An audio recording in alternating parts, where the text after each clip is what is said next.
Good morning students. आज के वर्तमान समय में कोविड-19 एक वैश्विक समस्या के रूप में हम लोगों के समक्ष आ खड़ी हुई है। न चाहते हुए भी इसे हम लोगों को स्वीकार करना ही होगा। यह हमारे लिए बहुत बड़ी चुनौती है, लेकिन फिर भी इतने सारे मार्ग अवरुद्ध होने के बावजूद भी हमें अपने आप को किसी तरह आगे निकालना ही होगा, अपने मार्ग को ढूंढना ही होगा। तो बच्चों, सर्वप्रथम तुम लोग ध्यान दोगे, शिक्षा का जो क्षेत्र है वह अवरुद्ध मत करो, उसे रुकने मत दो, उसकी निरंतरता को कायम रखो, आगे बढ़ो। प्रत्येक विषयों पर अपना अधिक ध्यान दो ताकि उसकी निरंतरता घटे नहीं, बनी रहे। तुम लोग का प्रयास भी बना रहे और फिर आगे जाकर किसी तरह का मुश्किल में तुम लोग न पड़ो, कठिनाई न हो तुम लोगों को। तो यहाँ देखोगे कि 9वीं वर्ग में जितने भी पाठों को गद्य खंड के पढ़ चुके हो, वह साहित्य सागर के हो या फिर एकांकी संचय के हो, उनसे जो बचे हुए जो भाग हैं उसको तुम लोगों को अभी 10वीं वर्ग में पढ़ने हैं, जिसकी शुरुआत में ही तुम लोग देखोगे साहित्य सागर का जो पाठ 6 है, बड़े घर की बेटी, उसे तुम लोग को पहले पढ़ना है। यह रचना है मुंशी प्रेमचंद की। मुंशी प्रेमचंद की रचना पूर्व कितने भी वर्गों में तुम लोग पढ़ चुके हो, उनके बारे में तुम लोगों को जानकारी है कि मुंशी प्रेमचंद को हिंदी साहित्य के जगत में साहित्य सम्राट कहा जाता है। उन्हें साहित्य सम्राट के नाम से संबोधित किया जाता है क्योंकि उनकी जितनी भी कलमबद्धता है वह हमारे सामने जीवंत रूप में सामने उजागर हुई है। वे समाज के जितनी भी घटनाओं को, त्रुटियों को, परंपराओं को, सबको उद्घाटित करते हुए हम पाठकों के सामने रखना चाहते हैं कि इसमें क्या बुराइयां हैं और क्या अच्छाइयां हैं, क्या धनात्मकता है और क्या ऋणात्मकता है। उसे हम लोग को चुनना है, ध्यान देना है, क्योंकि समाज एक दर्पण के समान होता है। उसमें बहुत सारी अच्छाइयां और बुराइयां दोनों मिलजुल कर बनती है। तो हम लोग देखते हैं कि यहाँ लेखक मुंशी प्रेमचंद बड़ी ही कठिनाई वाले जीवन को व्यतीत करके फिर भी अपने साहित्य से जो प्रेम है, लगाव है, उसे त्यागे नहीं, उसे आगे बढ़ाए। उनकी बहुत सारी रचनाएं हैं, जैसे रंगभूमि, कर्मभूमि, गबन, गोदान, पंच परमेश्वर इत्यादि। बहुत सारे जो पाठ हैं, जो कहानियां हैं, उसे तुम लोग पूर्व वर्गों में पढ़ चुके हो, इसलिए जानकारी तो होगा ही। मानसरोवर उनकी एक कहानियों का संग्रह है। उन्हीं कहानियों में से एक कहानी है बड़े घर की बेटी, जो तुम लोगों के पाठ्यक्रम में रखा गया है। मानसरोवर जो कहानियों का संग्रह है, उसमें लगभग प्रेमचंद की 300 कहानियां संग्रहित है और सभी सामाजिक रूपरेखा को प्रदर्शित करती है। वे समाज के रूपरेखा को ही हमारे सामने अंकित करने का सफल प्रयत्न किए हैं। तो आओ हम लोग बड़े घर की बेटी पाठ को ध्यान से पढ़ते हैं, समझते हैं कि उसमें उस कहानी का उद्देश्य क्या है। सबसे पहले देखोगे उस कहानी का क्या उद्देश्य है, लेखक क्या माध्यम मानकर इस कहानी की रचना करते हैं। इस कहानी में प्रेमचंद ने स्पष्ट किया है कि पारिवारिक स्नेह एवं सामंजस्य को बनाए रखने में घर की बहुओं का एक अहम भूमिका होती है, जिसे आनंदी ने अच्छी तरह से, सही ढंग से, उचित रूप से अभिव्यक्त करने की कोशिश की है, निभाने की कोशिश की है। बड़े घर की बेटियां अपने सद्विवेक से, अच्छे विचारों से बिगड़ते हुए बात को भी बनाने में सफल होती है, सक्षम होती है। यहाँ बड़े घर की बेटी शीर्षक पाठ में भी आनंदी बताने का प्रयत्न करती है, बिगड़ते हुए काम को भी बना ली है। ये पूरे पाठ में, पूरी कहानी में आनंदी ही प्रमुख पात्रता को निभा रही है। तो कहानी का परिचय ध्यान दोगे। कहानी में परिचय है 2 व्यक्तियों के परिवार का, पहले भूप सिंह का और दूसरा है बेनी माधव सिंह। श्री भूप सिंह की 4 बेटियां हैं। चौथी बेटी का नाम है आनंदी, जो बड़ी ही रूपवती और गुणवान है। और बेनी माधव सिंह के 2 पुत्र हैं, श्री कंठ सिंह और लाल बिहारी सिंह। लाल बिहारी सिंह बिल्कुल अनपढ़, उज्जड और गंवार हैं। ठीक उसी के विलोम बड़े भाई श्री कंठ सिंह पढ़ा लिखा और एक सरकारी कर्मचारी हैं, सरकारी ओहदे पर आरूढ़। तो यहाँ आनंदी, जो भूप सिंह की सबसे छोटी पुत्री, चौथी पुत्री का विवाह श्री कंठ सिंह यानी बेनी माधव सिंह के बड़े पुत्र के साथ पावन परिणय के सूत्र में बंध कर अपने ससुराल यानी बेनी माधव सिंह किया जाती है। यहाँ सुख सुविधाओं में आनंदी अपने मायके में पली बढ़ी, अपने ससुराल में जाकर सारे सुख सुविधाओं को भूल जाती है और अपने ससुराल में समंजित होने का, अपने आप को ढालने का सफल प्रयास कर रही है। यहाँ ध्यान देने योग्य यह बात है कि भूप सिंह की बेटी आनंदी और लाल बिहारी और साथ साथ श्रीकंठ सिंह, ये तीनों हैं। श्रीकंठ सिंह चले जाते हैं अपने ड्यूटी के लिए, अपने कर्तव्य के लिए, तो आनंदी भोजन बनाती है। भोजन बनाने के सिलसिले में रसोई घर में घी खत्म हो जाता है और लाल बिहारी को भोजन में घी नहीं मिलता है।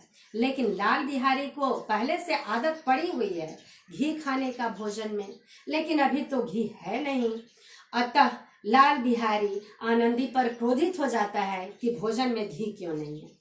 इसी बात में दोनों में कहासुनी हो जाती है और झगड़े बढ़ जाते हैं।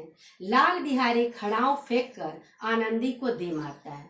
आनंदी इसके बचाव में अपने हाथ ऊपर करती है खड़ाऊ से की चोट से बचने के लिए, तब आनंदी की उंगलियों में चोट लग जाती है।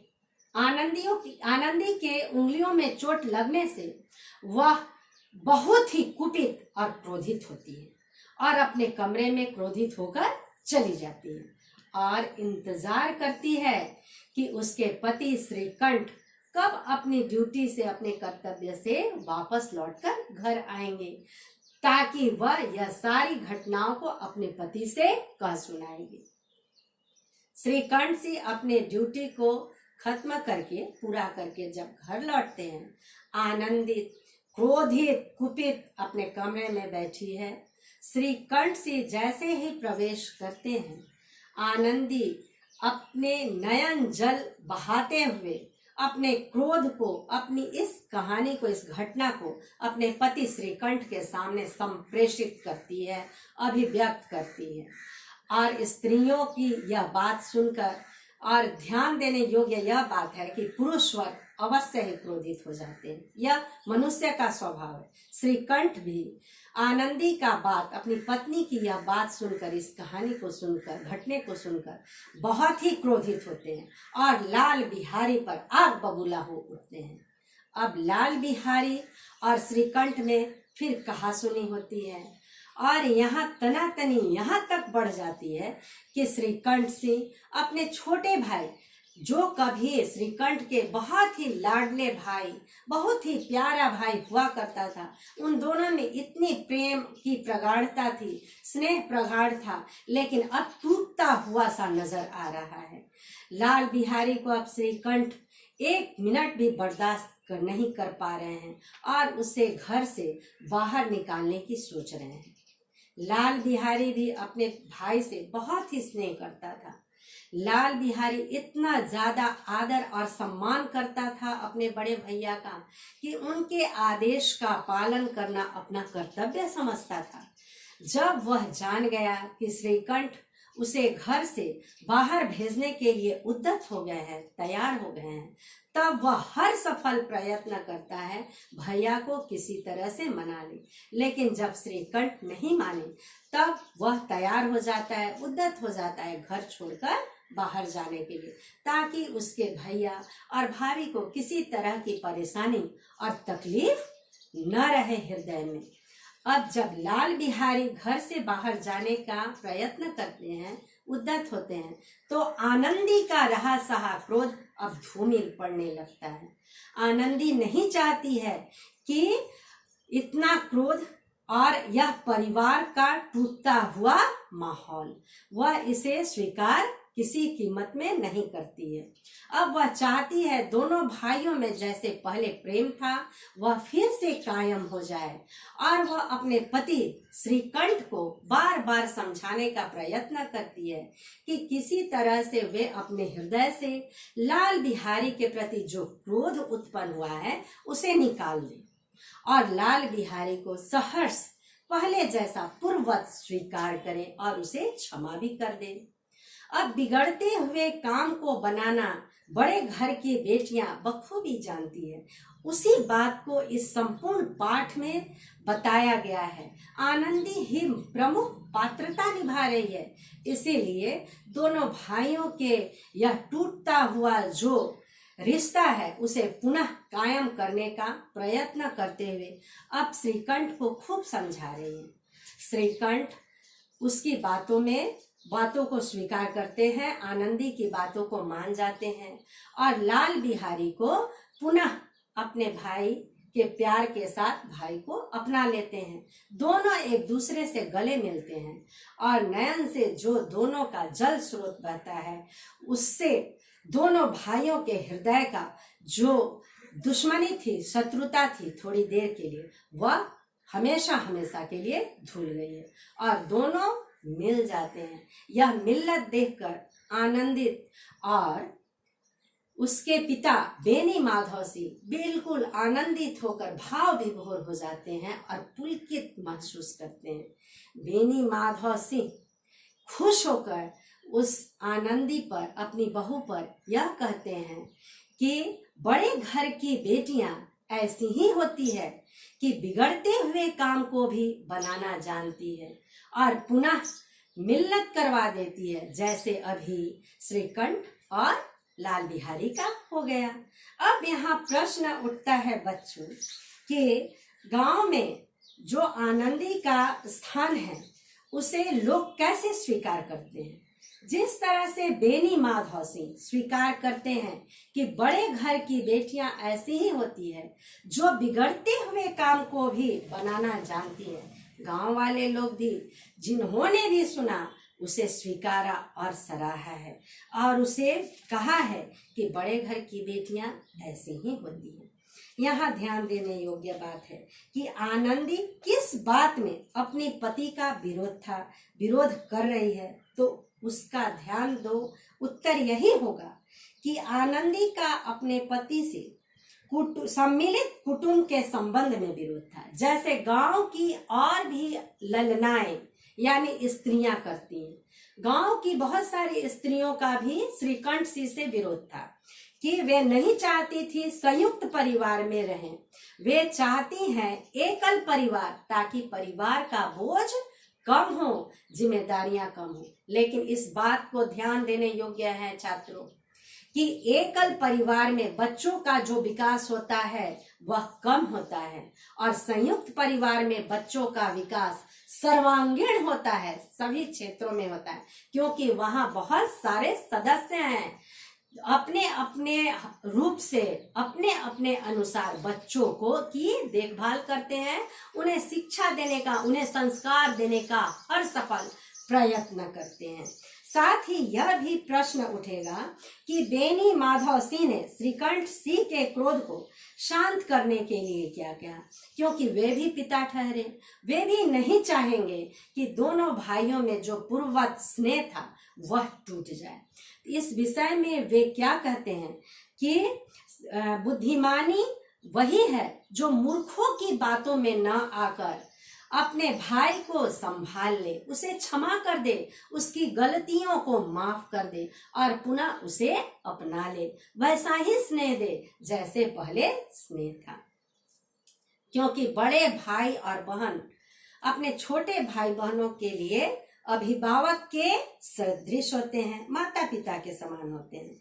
दूसरी ये बात है कि आनंदी तो इस कहानी की प्रमुख पात्रता को निभा रही है, उसे ध्यान देना है कि आनंदी के स्वभाव की क्या विशेषता रही है। तुम लोग भी ये सोचना चाहोगे और सोचोगे कि लाल बिहारी की शिकायत करने के समय उसे किस बात का अनुमान नहीं था, अनुभव नहीं था कि लाल बिहारी के बारे में हम श्रीकंठ से, अपने पति से ऐसी बात शिकायत करते हैं तो उनके मन में, हृदय में, मानस पटल में कौन सी ऐसी भावना उत्पन्न होगी। तो यह अनुमान आनंदी को कतई नहीं था कि अपनी आनंदी स्वभाव से तो दयालु थी ही, उसकी दयालुता के कारण ही यह रहा सहा क्रोध, दोनों भाइयों के बीच का जो विरोध था वह कम हो गया है। आनंदी ही दयालु थी, लाल बिहारी पर दया करके ही वह पुनः अपनाने का सफल प्रयास कर रही है, प्रयत्न कर रही है और पुनः बिगड़ते हुए काम को बनाने का प्रयास कर रही है। तो बच्चों ध्यान दो कि समाज में जितनी भी ऋणात्मकता है उसे भूल जाओ और जितनी भी धनात्मक बात है, धनात्मक प्रयास है, उसे तुम अपनाने की कोशिश करो, क्योंकि एक एक व्यक्ति समाज की एक इकाई है। अगर समाज स्वस्थ होगा, सफल होगा तो एक सर्वांगीण प्रगतिशील संपूर्ण राष्ट्र को, एक स्वस्थ राष्ट्र को बनाएगा, एक प्रगतिशील राष्ट्र का निर्माण होगा। कहा ही जाता है एक स्वस्थ समाज, एक जिम्मेदार समाज निर्माण की ओर उन्मुख होता है और विध्वंसात्मकता को त्याग करता है, छोड़ देता है। उसी तरह एक स्वस्थ समाज, एक स्वस्थ राष्ट्र, स्वस्थ परिष्कृत राष्ट्र, प्रगतिशील राष्ट्र का निर्माण करता है। इसमें यह हर संभव लेखक मुंशी प्रेमचंद सफल प्रयास करते हैं कि समाज का सही तौर से, सही तरीके से निर्माण हो। उसकी जितनी भी त्रुटियां हैं उसे त्याग दिया जाए, उसकी जितनी भी अच्छाइयां हैं पाठक अपने आप में उसे स्वीकार करे, उसे ले और अच्छे समाज का निर्माण करे, विध्वंसात्मकता का त्याग करे और निर्माण की ओर अग्रसर हो, ताकि हमारा समाज भी अच्छी तरह से निर्मित हो सके और राष्ट्र भी प्रगतिशील हो सके, विकासशील हो सके और एक विकसित राष्ट्र, प्रगतिशील राष्ट्र का निर्माण हो सके।